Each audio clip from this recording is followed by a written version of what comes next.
Damai sejahtera untuk kita semua. Saudara-saudari terkasih, hari ini Jumat 23 Desember tahun 2022, Pekan Biasa Khusus Advent. Bacaan Injil diambil dari Injil Lukas bab 1 ayat 57 sampai ayat 66. Kemudian genaplah bulannya bagi Elisabet untuk bersalin, dan ia pun melahirkan seorang anak laki-laki.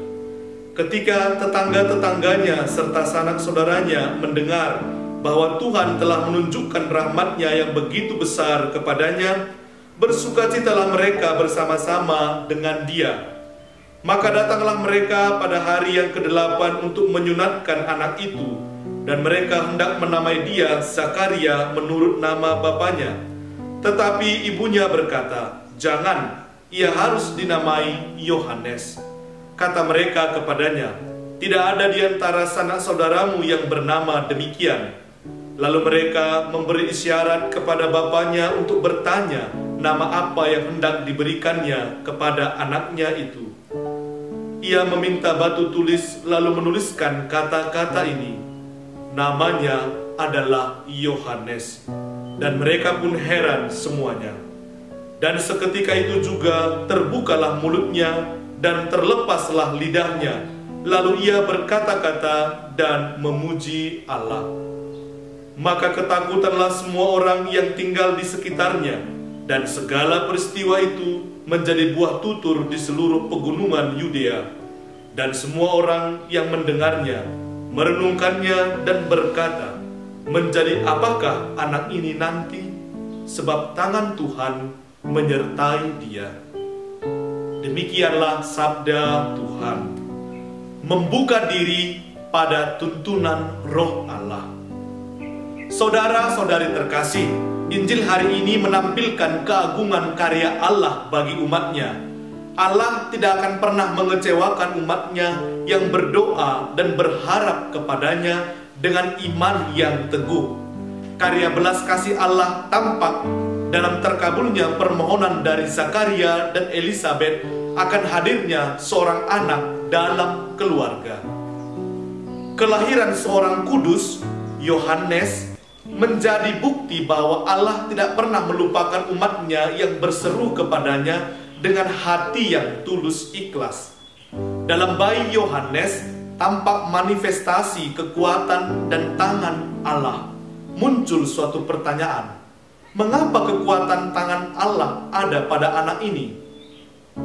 Elisabet penuh dengan Roh Kudus. Roh yang berjalan pada jalan baru yang tidaklah mudah untuk dimengerti, tetapi butuh selalu kesetiaan untuk membuka diri dan mengikuti apa yang dikehendaki Allah.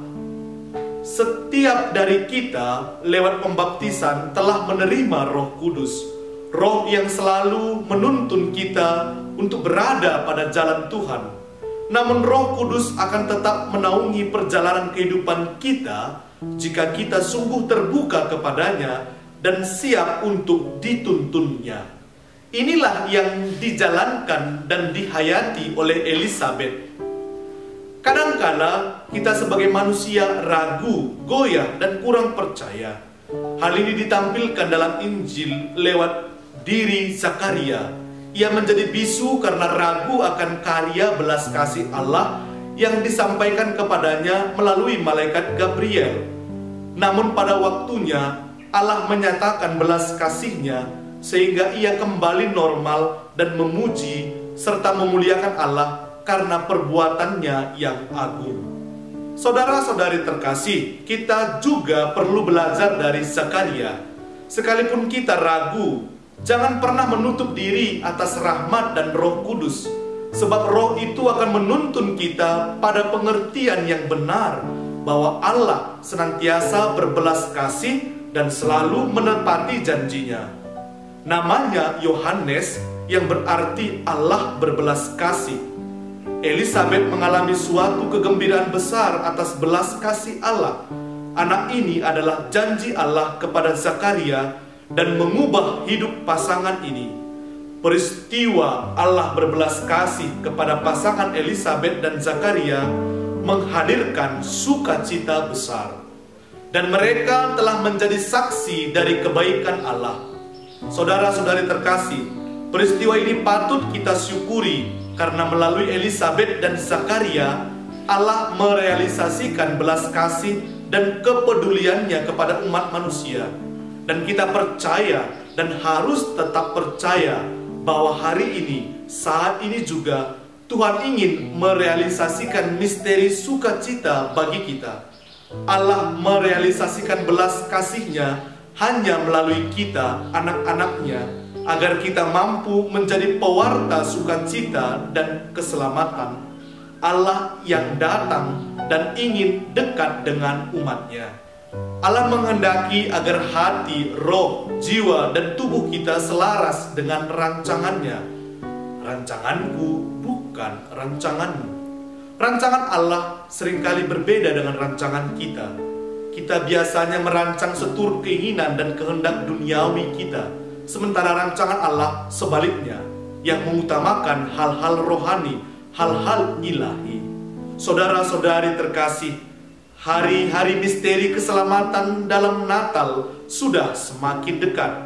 Bagaimana kita mempersiapkan diri kita untuk menyambut misteri keselamatan Allah yang luar biasa? Allah yang besar menjadi bayi yang mungil dan tak berdaya. Semua ini menjadi bukti bahwa Allah mau agar kita mampu mengenalnya dengan lebih baik lewat Yesus Kristus.